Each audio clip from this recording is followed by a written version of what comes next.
Ketua Umum PSSI Erick Thohir mengatakan pihaknya akan melanjutkan prosedur administrasi Miss Hilgers dan Eleanor Reijenders agar bisa membela timnas Indonesia.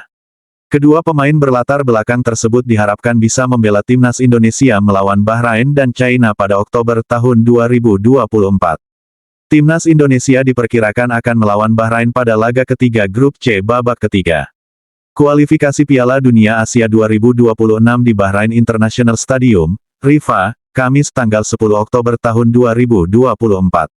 Setelahnya, timnas Indonesia akan menantang China pada laga keempat Grup C babak ketiga kualifikasi Piala Dunia 2026 zona Asia di Guangdao Youth Football Stadium, Guangdao, pada Selasa tanggal 15 Oktober tahun 2024 n. Proses administrasi ingin segera diakhiri karena Erick Thohir melihat masih ada celah di barisan depan timnas Indonesia. Hal itu dilihatnya setelah timnas Indonesia bermain imbang 0-0 melawan Australia di babak kedua, laga Grup C babak ketiga kualifikasi Piala Dunia 2026 zona Asia di Stadion Utama Gelora Bung Karno SUGBK, Senayan, Jakarta Pusat, Selasa, tanggal 10 September tahun 2024. Pada laga kali ini timnas Indonesia kalah melawan Australia. Namun timnas Indonesia juga mendapat peluang lewat serangan balik.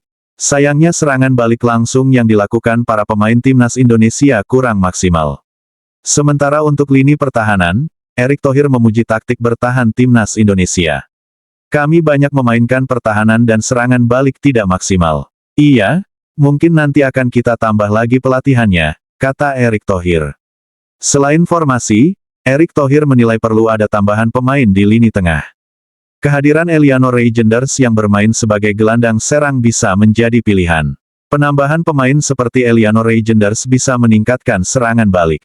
Soal Miss Hilgers, saya rasa kekuatan lini belakang kita perlu ditingkatkan, kata Erick Thohir.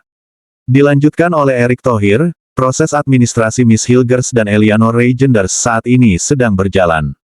Dia mengisyaratkan Menteri Pemuda dan Olahraga, Menpora, Dito Aryo Tejo sudah menandatangani. Menteri Sekretaris Negara, Mensesnek, Pratikno turut menandatangani.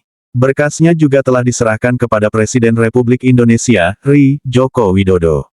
Setelah kedatangan Jokowi, berkasnya akan diserahkan ke Dewan Perwakilan Rakyat, DPR, untuk mendapat persetujuan. Baru setelah itu Jokowi diberi kesempatan untuk meratifikasi dan melanjutkan pengambilan Sumpah Kewarganegaraan Indonesia, WNI, kembali. Menteri Pemuda dan Olahraga dan Menteri Luar Negeri menandatanganinya. Pak Jokowi akan tanda tangan.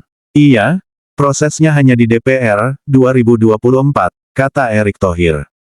Pemain internasional Indonesia itu memainkan 2 pertandingan di Grup C putaran ketiga kualifikasi Piala Dunia 2026 zona Asia. Pemain internasional Indonesia bermain imbang tanpa gol melawan Arab Saudi 1-1 dan Australia.